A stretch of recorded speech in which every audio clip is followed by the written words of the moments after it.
Living the life.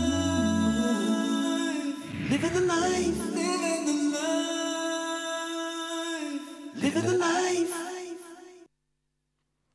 Assalamu alaikum, welcome to Living the Life with Basit Khan. And Raheem Jung, of course. Thank you very much for joining us tonight. Our first guest of the evening started his musical career when he was just 17. He quit school and hitchhiked all over North America and the UK trying to get his songs on the radio. But nothing seemed to be working. Then he tracked down the world's most famous boxer. I'm holding an album called Michelle. No middle name, no last name, just Michelle. And I'm predicting that he's going to be a great, great hit. This man, Michelle, is beautiful, like me. He's going to be something. There are beautiful songs on this album, and I predict it's going to be a hit, a big, big hit. And I've never made no wrong predictions, and I'm telling you now, be looking for Michelle, because he'll be soon known as the greatest of all times after me. Well, here to tell us more about that incredible story and his encounters with the greatest boxer, nay, sportsman of all time. Good evening. Welcome to Living the Life. Robert Williams, also known as Michelle. Welcome to Living the Life. What a story. What a story. 17 years old. You went off hitchhiking, busking. Tell us, before we get to the Muhammad Ali bit, did you always know that you wanted to be a musician? Did you know from the beginning that's what it was going to be about? I found a guitar in my attic when I was 8 years old. And I convinced my parents to buy me a few guitar lessons to learn how to play. And I can't remember not playing guitar and singing songs. But I tried all kinds of different avenues. And then like, well, I was traveling around. I even got a recording contract with EMI at one point. And the music business is a tough one to break. It is, yeah. You know, even with Muhammad Ali saying that he thinks that it's the greatest thing of all times, you know? Well, if he says you're the greatest singer, then you must be the greatest but the singer. trick is he said all times, so it could happen in 1,000 years. Right, Someone's going to discover this album, and they're going to go, whoa, this is the greatest album of all time. And then his prediction would and be Ali right. was right. Yeah, you know, Ali was right. yeah, it was one of those things that I'd been toying around for a long time to go and see Ali. Now, when we saw you in that clip there, it looked very 1970s. You had the 1970s hair, the 1970s look. I mean, today you've got a completely different look, and of course that's going to link up with our feature later on with your friends. That's all about that kindness offensive. We're going to talk to you a little bit about that shortly. But I do want to come back to this issue with Muhammad Ali. He is probably the most iconic and famous person in the world. Was it kind of a very tactical plan by you that if I just find the world's most famous person and get him to like my music, that's going to make me famous? Or were you genuinely impressed and involved with Muhammad Ali? Both. You hit the nail on the head twice. In one instance, I realized that having the most famous man on earth on your side couldn't be a bad thing. But on the other side, I admired him. I admired him because he came, you know, he was the underdog. Not a lot of people realize this, but his first fight, it was 8-1 against him to win. Sonny Liston. It was Sonny Liston. And when he won, everyone couldn't believe it. Before he won, he was telling everyone he was going to win. And then he also refused to fight in the Vietnam War. Yeah. And I admired that because he stood up for what he believed. And jeopardized everything. And he lost his title. And then he had to win it all back again. So I saw him as a good character. I saw him as someone, well, let's start at the top. Let's go and see, you know, I've tried everything else with the music. I've had recording contracts. I'd worked with, you know, in bands. I'd done shows, all that stuff. I'd really paid my dues. And at the end of the day, I hadn't gotten very far with it. So I thought, well, let's try and see, you know, Muhammad Ali, let's try and see if you travelled, what? Travelled miles to find him, you'd rung all these hotels, and finally you got your stroke of luck. You've done your homework, haven't you? Well, how did he respond? Because obviously, you know, you'd probably think, well, who's this stalker? This guy keeps hounding me. Well, I got him on the phone because I found out which hotel he was in. And I asked them to send a message over to the set because he was doing a film called Freedom Road. Yeah. And they sent a message over to him. And the next thing you know, I had him on the phone. He says, hi, it's Muhammad Ali. And I said, please, you know, don't hang up. This is an answer to a prayer. I've been actually wanting to contact you now for over a year. Please don't hang up. And he said, oh, well, I'm through with boxing. I'm through with boxing. And I said, no, this has nothing to do with boxing. What this is to do with is I want to play you some music. And he said, well, why? He says, and I said, well, maybe put a smile on your face. And I said, and he said, well, I don't know about that. And I said, well, look, I'm in San Francisco right now, and it's going to take me 3 days to get to you in Natchez, Mississippi. If I make the trip, you know, will you listen to me? And he said, you starting to sound crazy to me. Yeah. And I said, well, Mohammed, that's what they said about you, but I've got to do what I got to do now, as you did what you had to do. If I make my way across, will you listen to my music or not?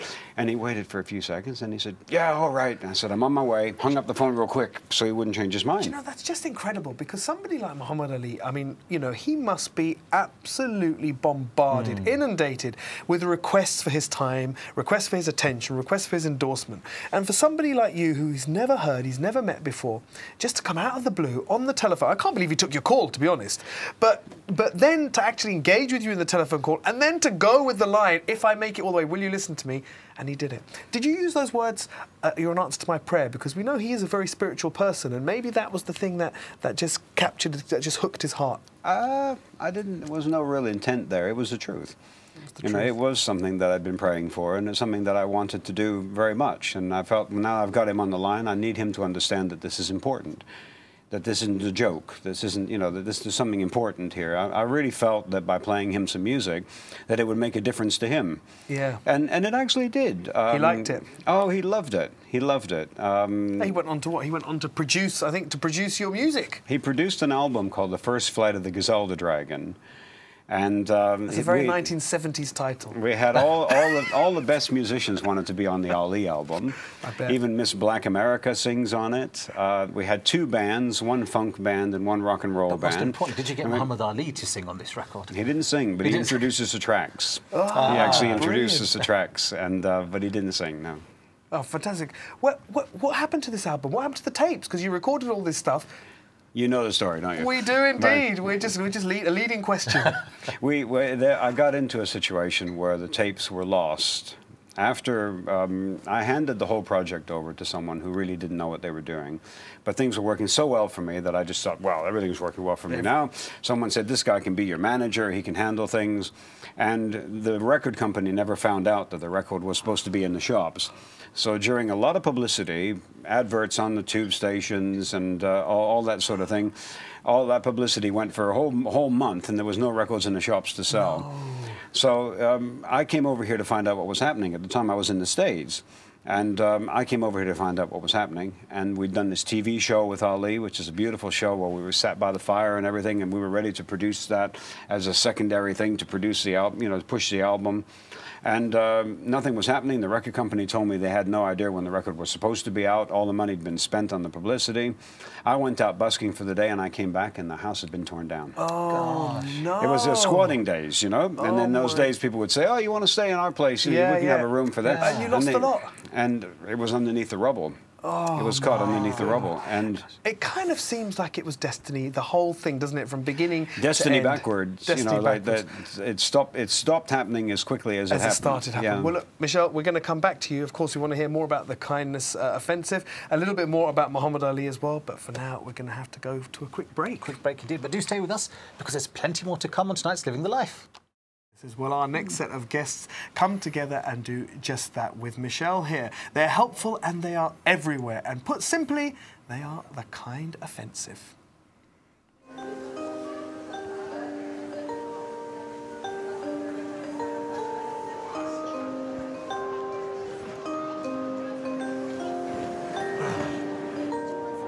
You know, that would be lovely. It's really quite heavy too. If I get... You couldn't help me, could you? I can't believe I got given this to take. Oh, thank you so much. Oh, good Lord, you are strong. I did my back in as well when I was It's very kind of you. I'm just going to put it in the middle here. Oh, look, you got the whole thing. Thank you. Oh, it's hot here, isn't it? Oh. That really is really kind of you. That's really kind of you. In fact, I'd just like to say,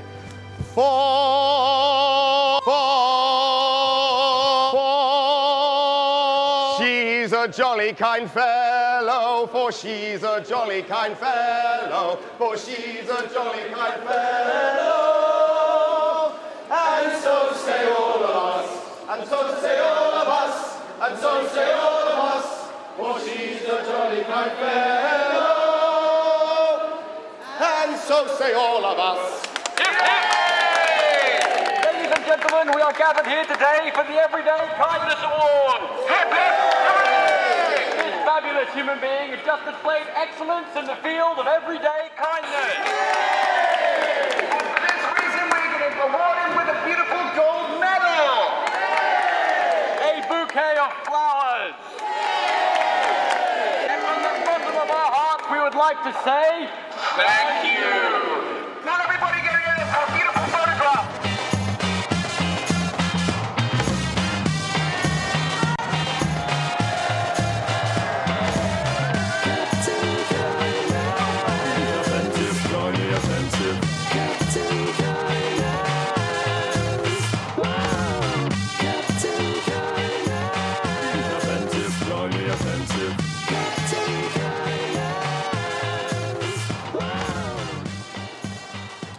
Oh, wasn't that brilliant? That's right. And here to tell us about this incredibly kind campaign. Good evening and welcome to Living the Life. The rest of the Kind Offensive crew, David Goodfellow and James Light. Thank you very much. Hello. And of course, you heard Michelle. Now, can I say, first of all, is it a fair way to reward someone's kindness by embarrassing them more than they've ever been embarrassed in their life with a load of guys in yellow hats coming out and giving them balloons and a gold medal? That serves them right. Everyone really enjoyed I it. bet they do, We yeah. did it for 3 days, and everyone really had a great time doing it. And it was one of those things that I think we all appreciate, those small acts of kindness. Yeah. And it started off as a bit of a tongue-in-cheek joke. Wouldn't it be great to hand out medals to people for being nice?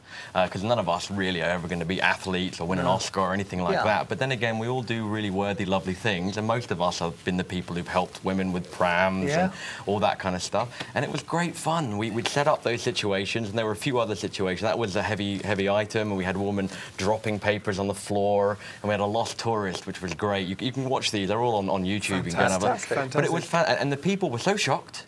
And then you didn't quite catch the end of it there, but the ending was we all just left. And just they, left them there on their own. They were kind of left with a balloon and the medal, and they were in complete kind of, what just happened here? I think it's surreal. This gold medal that you're giving them, you're saying that this is produced by the same people who produced the Olympic medals? One of the things with the Kindness Offensive is that everything we do to the highest possible standard that we can muster. So one of our guys did the research, we found out who actually pressed them, we contacted them, we had them make them, and I don't have one here, but they're really heavy and they shine, and a substantially shiny, wonderful golden object. If I can come to you, James, how did this all start? I mean, 2008 is not that long ago. Incredible success since then. What was the moment? What was the eureka moment that got this going? I suppose the real catalyst moment was when we first developed the skills of phone whispering, and Rob had shown us how to get a pizza. And we then spent the next few months phoning around to try and get ourselves a free pizza. if I explain just a little bit, inspired by kind of Rob's success of phoning Muhammad Ali. But you better explain. Oh yeah, well, Michelle's his stage name. Sorry, apologies. But Rob's got this uncanny knack of phoning people up like Muhammad Ali and getting them to do amazing things. And he kind of taught us to do that. And we kind of jokingly call it phone whispering, like the dog whisperer, the host whisperer. So at the heart of the Kindness Offensive, there's this kind of reach out to companies for products to give to the community. Yeah. And so what we do is we get together and we make lots and lots of phone calls, and we get lots and lots of product. And to give you an example, we give a toy to every single child in hospital in London at Christmas. We're giving away enough food to feed over 2 million people. The list goes on and on. It's more than just kind of pop-up ceremonies like that. And all this stuff is donated? We don't take anything from the public. So anyone watching this who thinks this is good fun, only way you can take part is by being kind. We don't actually accept donations from the public. We only accept donations from companies. So how many lottery winners. If you're a lottery winner, if you're a lottery winner, take it all. So how many of you are there sitting there making these phone calls? How many companies do you work with? Well, 4 or 5, and we work with dozens upon dozens of companies. And I'm not sure what the situation is with naming some of them, but there are some really kind people and some really great companies. And we tell them we want to do something kind, and we explain that we're going to make a party out of it. And our thing is about having fun with kindness. Because what could be better than having a party, a celebration, a giggle, and at the end you help people and you make people smile and feel better. So that's our whole gig. And so we call up companies and we explain this, and they go, wow, would you like a whole lot of food or toys? And then we give it away. Michelle, have you been surprised by the success of this? Because, I mean, look at the figures now. You've now given away £3.5 million worth of stuff. You've got people involved from all over the place, and it's still growing. I'm not surprised, because we're counting on the kindness in people's hearts, and I believe that's there. Yeah. And we've got to find it. Yeah. And it's basically a game for us when we're on the phone, because we've got to find the person who's got control of these things, who's got the heart to give it. Yeah. And they always enjoy it, and they come back sometimes and ask us to do it again. And all the time that we've been doing it, we've never had a complaint. No one's come back and said, oh, I regret doing that. Yeah. Because it's always a nice feeling. And I think that that exists in the world more than people imagine. And we're tapping that. We're reaching that and saying, come on, you know, let's do something extra special today. You've got all this stuff sitting in your warehouse. You know, let us have a truckload and we'll do something really extra special today. Dave, I can see you gagging at the bit there, David, but I'm going to have to come back to you. We're going to one of our clips now. We're going to come back because I'm dying to find out more about this happiness project, or happiness offensive. I like it. Indeed. Happiness and offensive. Kindness. Kindness. I call it. I'm getting too happy. It's those happy faces. hilarious, It's all the smileys on your forehead. You see, it's subliminal. You've got me going happy. We're all happy. We're all There's happy. a clue in the badge. I'd like to come back to you, Michelle, because there is, of course, a silver lining to your story. The tapes were lost, they were buried under rubble, but somebody found them and advertised for how long on YouTube? 3 years? Well, 3 years. They found there were copies of them that had been made, and I didn't understand that all of that happens. And they left something on YouTube saying, you know, where is Michelle? I've got these tapes.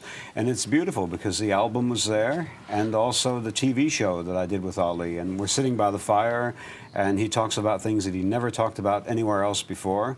And right now we don't know what to do with it, to be honest. It's kind of sitting there, and we've had it for a few months. And if anyone out there is interested in doing a Muhammad Ali project, we've got some stuff that no one else has ever seen. And it's beautiful. It's his heart rather than his fist. His heart. Well, the album is available on iTunes, and I would like you, because we have a clip here, to introduce the song that we're going to play.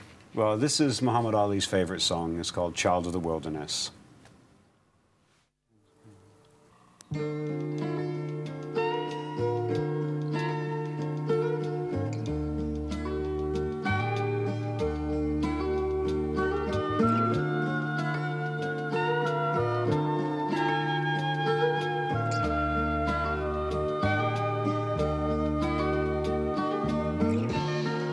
Child of the wilderness, she was talking to me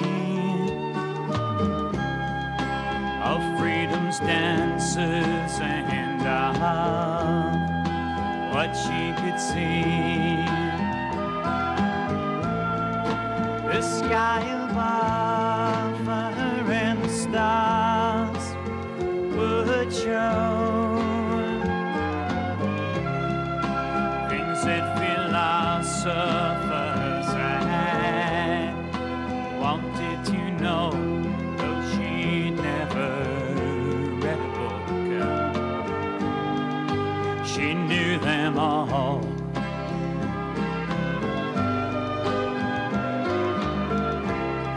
She knew all about you and your Fantastic. Absolutely fantastic. Round of applause indeed. Brilliant. It must be strange watching that, huh? It is, yeah, especially since I never thought I'd see it again. It's one of those things, you know, it was a magical moment, definitely a dream come true, and one of those things that you never forget. But then all of a sudden, you know, there it is, it's all fresh and new, and it's fascinating. We live in a fascinating world where things like this can happen. And looking very retro. Looking very retro. We're going to start a whole new trend. Yeah. And to be honest, I can see why that was Muhammad Ali's favourite song. Yeah, It's nice okay, and yeah, nice and mellow and mellow, calm and yeah. away from the fast-paced boxing ring, Exactly. really, isn't it? Well, look, gentlemen, thank you very much for joining us. I'd like to come back to you, actually, with the kindness offensive, and just ask very quickly, it looks like a lot of fun. Is it as much fun as it looks like? It's nearly as much fun as being here with you. I don't know if the viewers pick up on this, but these guys are so quality. It's so relaxed and jolly in here. It's unreal. The kindness offensive is lots of fun. We can. That's why we do it. And I would encourage anybody in the 136 countries watching this, if you're looking for something to do, why not try and have some fun with kindness? Work out who you can help out, maybe in a real way with food and blankets, maybe in a more frivolous way with flowers, perhaps, or chocolates. But you can actually have fun with kindness. It's a great thing you can do with kids, your mates. Try it. It's as good as the cinema. You can roll in laughter, you can make friends, and you can actually make the world a better place. It's also very addictive. You do it once and you won't be able to stop. We all agree that kindness is a good idea, so we've all got the thought, and now it's all about the action, people. So let's make the world a better. And if you want to join in on our fun, or if you want to start your own kindness offensive in your own country outside England, just email us. Just go to your server, Google, just Google Kindness Offensive, and you'll see our website come up. It's very simple, just Kindness Offensive, all self-explanatory. You can join the list, you can watch videos, you can do what you like, but don't feel that you have to do that. But do feel that you should experiment with kindness. So. Try it on for size, see how it fits, hit the streets, do something nice, remember what it feels like, and maybe you might just do it again, because we all need a little kindness. I reckon it's You've probably got some new participants here. These guys are on the team anyway. I'm feeling kind and warm and fluffy now. Sit a bit closer to Boss here. Absolutely. That's right. I'll make you warm. Fantastic. Well, look, Michelle, I mean, amazing story. Very, finally, once again, the name of the album and where people can find it. Well, it's called The First Flight of the Gazelle the Dragon. But if you look under Michelle Muhammad Ali, it's M-I-C-H-E-L, Muhammad Ali, you'll find it there. And it's on iTunes, and it's also available in lots of other places if you look at it. But you can listen to bits and pieces of it for free as well. So see if you like it, and if you like it, buy a copy and help make Muhammad Ali's dream come true. Because he's not that well these days, and he would absolutely love to see this be a big hit. And so would I. So would you. And there's still plenty of time for that. Well, gentlemen, thank you all for joining us, but that's all we've got time for. Unfortunately, well, that does bring us to the end of tonight's Living the Life. A big thank you to our guests, Robert Williams, a.k.a. Michelle, David Goodfellow and James Light. That's right. Tune in again on Saturday at 7 p.m. for the highlights from this week's Living the Life. Now, we're back, of course, on Monday when we're going to meet some wonderful creatures that have been newly discovered. Make sure you join us then. In the meantime, have a blessed Jummah, a wonderful weekend. But from all of us at Living the Life, Assalamu alaikum. We keep on living the life. Keep on living the life. Living the life. Keep on living the life. Living the life.